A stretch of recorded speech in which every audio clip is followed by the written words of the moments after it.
দেখো এখানে হচ্ছে আরহেনিয়াস মতবাদ, তুমি এখান থেকে নোট করিও। আরহেনিয়াস মতবাদ এটা হচ্ছে প্রথমে অ্যাসিড কাকে বলে, যারা জলীয় দ্রবণে হাইড্রোজেন আয়ন দান করে তাদেরকে অ্যাসিড বলা হয়। তো এটা হচ্ছে HCl, এটাকে যদি তুমি ভাঙো তাহলে H+ এবং Cl- পাবা। সেম HNO3 মানে নাইট্রিক অ্যাসিডকে যদি ভাঙো তাহলে H+ আর এখানে NO3- পাবা।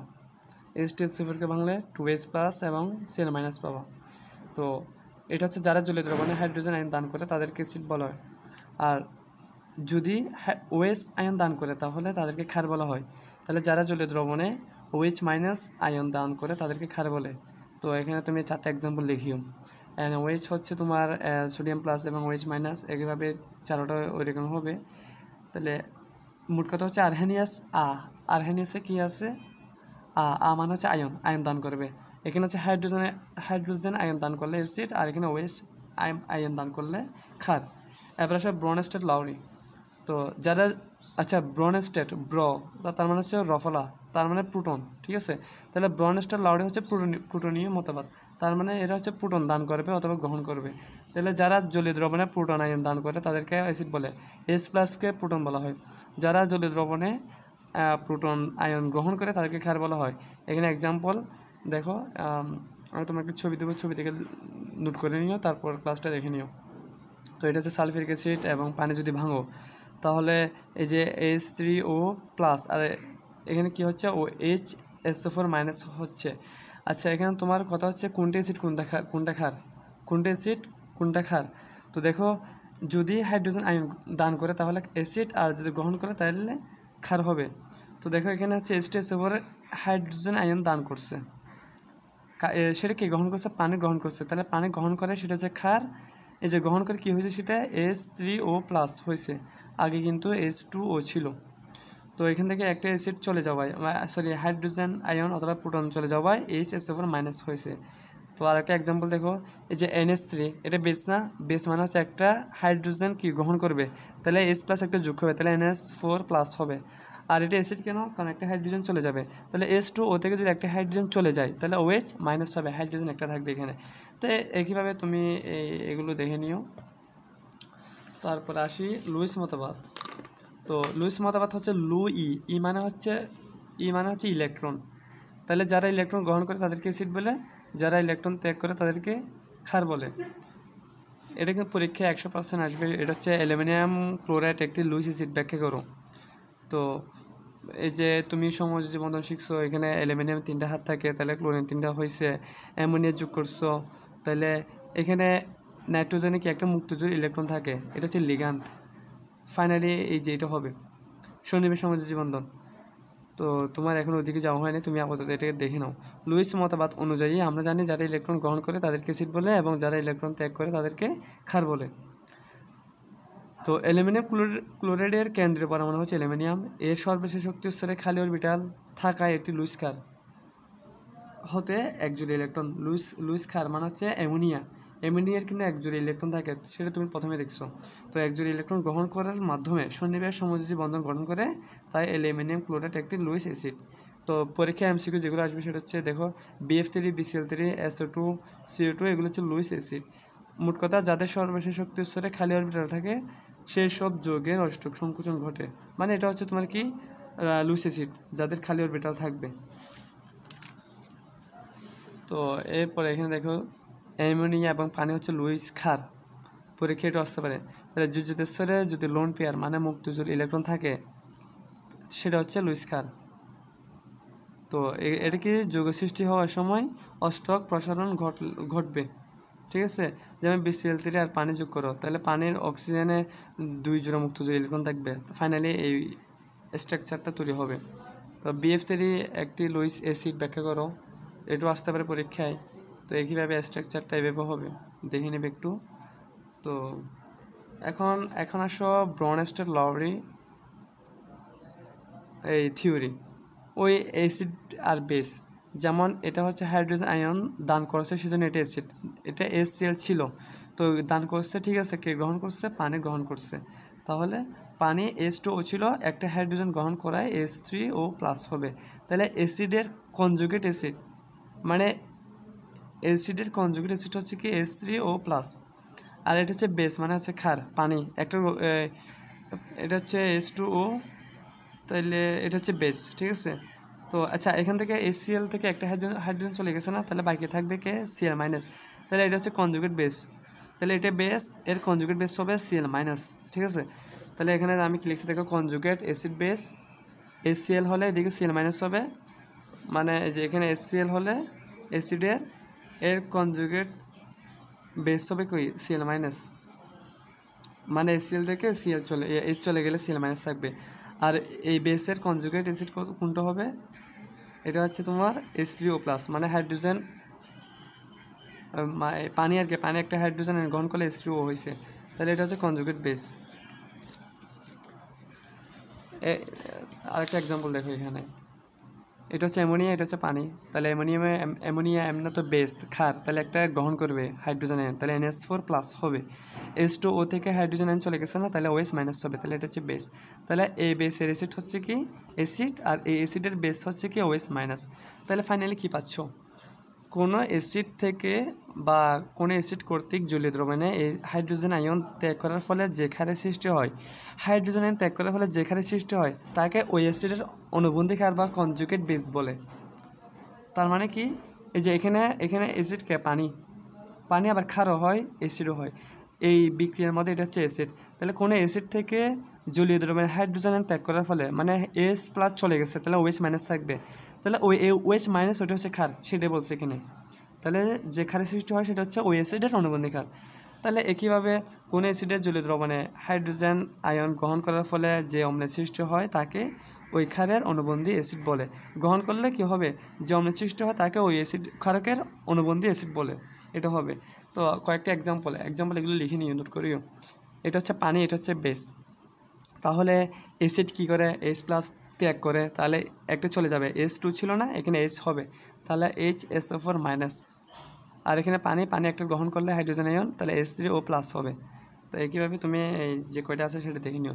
ফাইনালি মোস্ট ইম্পর্ট্যান্ট এই যে এটা একটু লিখে রাখবা, এটা MCQতে বেশি আসে। দুর্বল ক্ষারের অনুবন্ধী অম্ল কী হবে, শক্তিশালী অ্যাসিড হবে, মানে দুর্বল হলে শক্তিশালী হলে দুর্বল হবে। আবার তাহলে শক্তিশালী অ্যাসিডের অনুবন্ধী ক্ষার কী হবে, দুর্বল ক্ষার হবে। আবার দুর্বল হলে দেখি শক্তিশালী, দুর্বল অ্যাসিডের অনুবন্ধী ক্ষার শক্তিশালী ক্ষারের অনুবন্ধী অ্যাসিড দুর্বল অ্যাসিড, তাহলে শক্তিশালী হলে দুর্বল, দুর্বল হলে শক্তিশালী।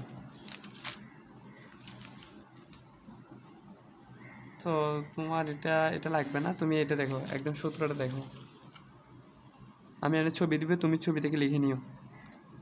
এই হ্যান্ডারসন-হ্যাসেলবাখ, এটা খ হবে, থ না, এটা খ।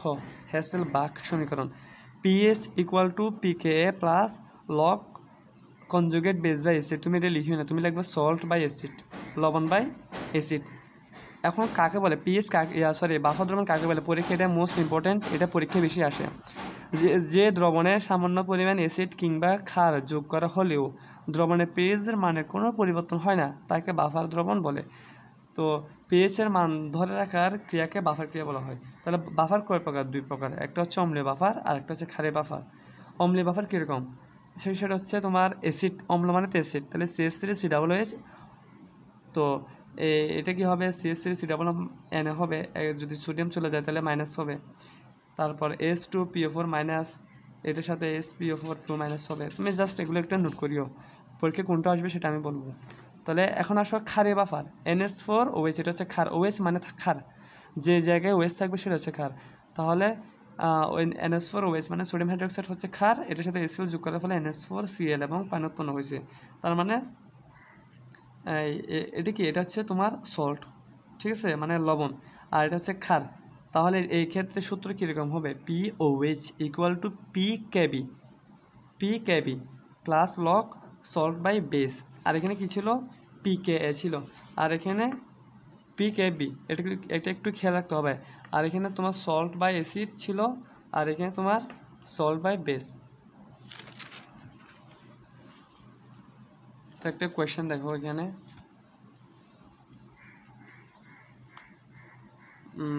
যেমন এটা দেখা যায়, যেমন এখানে কোয়েশ্চেন দিবে এরকম, তোমাকে পরীক্ষায় এটা আসবে এই টাইপসের। এটা হচ্ছে CH3COOH, হ্যাঁ এখানে অবশ্যই অ্যাসিড যেটা থাকবে সেটা হচ্ছে অবশ্যই দুর্বল হবে, যদি ক্ষার থাকে সেটাও দুর্বল হবে, এটা মাথায় রাখতে হবে, শক্তিশালী হতে পারবে না, দুর্বল হবে। তাহলে CH3COOH হচ্ছে দুর্বল অ্যাসিড, এটা হচ্ছে শক্তিশালী ক্ষার NOH। অ্যাসিডটা কী হতে হবে? দুর্বল হতে হবে। আর তোমাকে এখানে কে এর মান দেওয়া আছে। প্রশ্ন বলছে কি এর সাথে বি মিক্স করলে সি পাত্রের দ্রবণের পিএইচ কত। তো প্রথমে তুমি এই দুটোর রিয়াকশন ঘটাবা, রিয়াকশন করলে এই যে এই উৎপাদটা উৎপন্ন হবে সোডিয়াম ইথানয়েড। তো এখানে তোমার যেটা করতে হবে, আচ্ছা তুমি এটা নিজে করিও, ঠিক আছে, আমি আপনার তারপর সলিউশন দিয়ে দিব, তুমি নিজে বুঝে করিও, আমি এটা বুঝে দিচ্ছি তোমাকে। মনে করো প্রশ্ন হচ্ছে এটা 20 ml 0.2 মোলার NOH দ্রবণের সাথে 50 ml 0.2 মোলার CH3COOH দ্রবণ মিশিয়ে 70 ml দ্রবণ তৈরি করা হলো। তো দ্রবণের পিএইচ কত বলছে, কে এর মান দেওয়া আছে। প্রথমে তুমি রিয়াকশন লিখবা, এরপর কি লিখবা, মূল সংখ্যা। তুমি কি শিখছিলে এস, আমি এখানে লিখি, যেমন S ইকুয়াল টু W/MB না, আর N সমান কি, না S ইকুয়াল টু N/V, এটা শিখছো। এখন তোমার এটা লাগবে ঘনমাত্রা বের করা। তাহলে তুমি কি লিখছো এখানে N equal to S/V। S মানে কি, আচ্ছা তুমি এটা N লিখতেছো না এটা, তাহলে N হচ্ছে কি SV।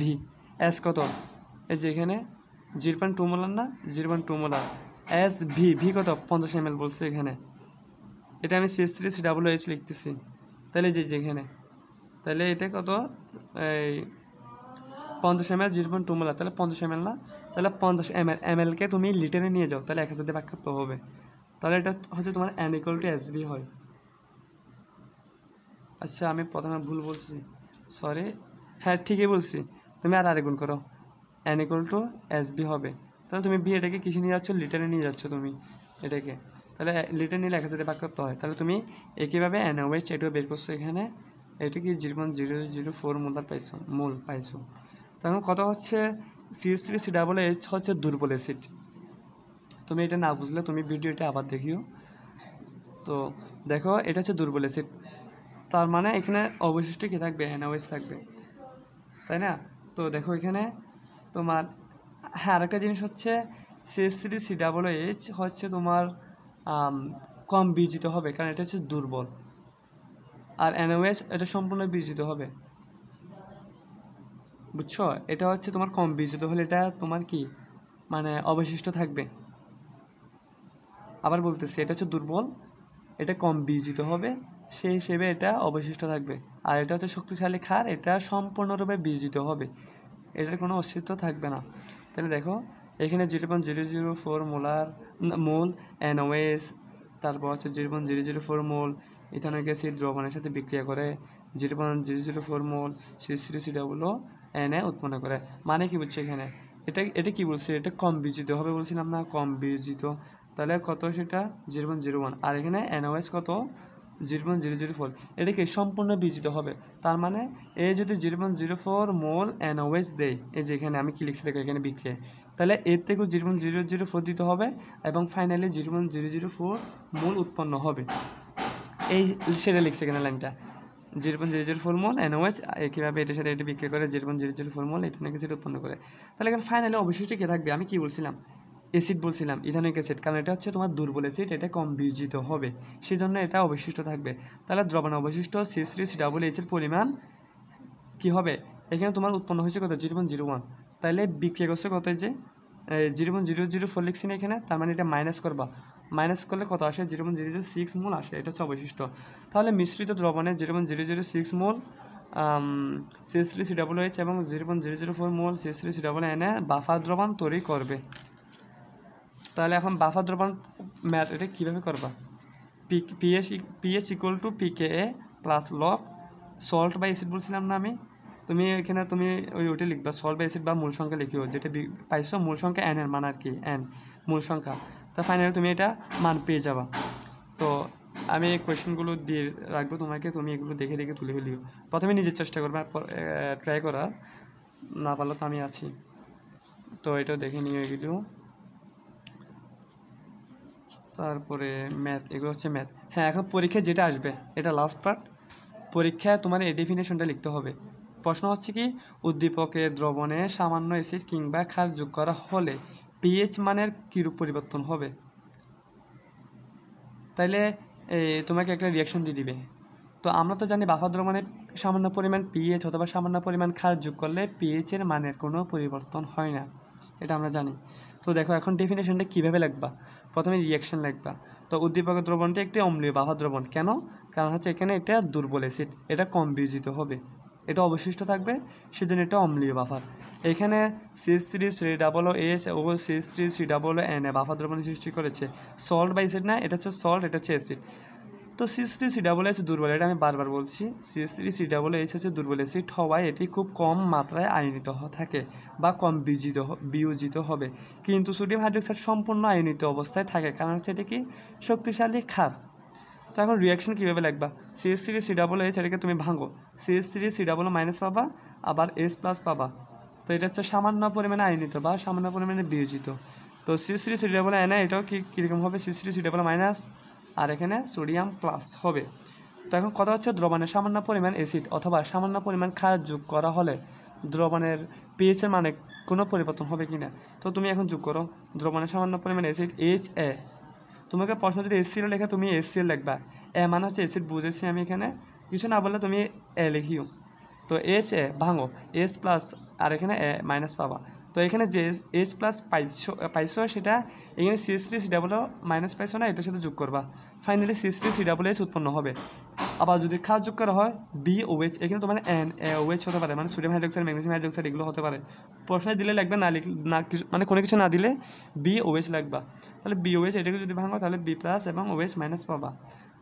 তাহলে OH মানে যেটা পাইছো এটার সাথে এই যে এখানে H+ উৎপন্ন হয়েছে না, এখানে এই যে এটার সাথে যোগ করে কি পানি উৎপন্ন হয়ে যাবে। রিয়াকশনটা এভাবে লাগবে, কয়েকবার প্র্যাকটিস করলে পারবা।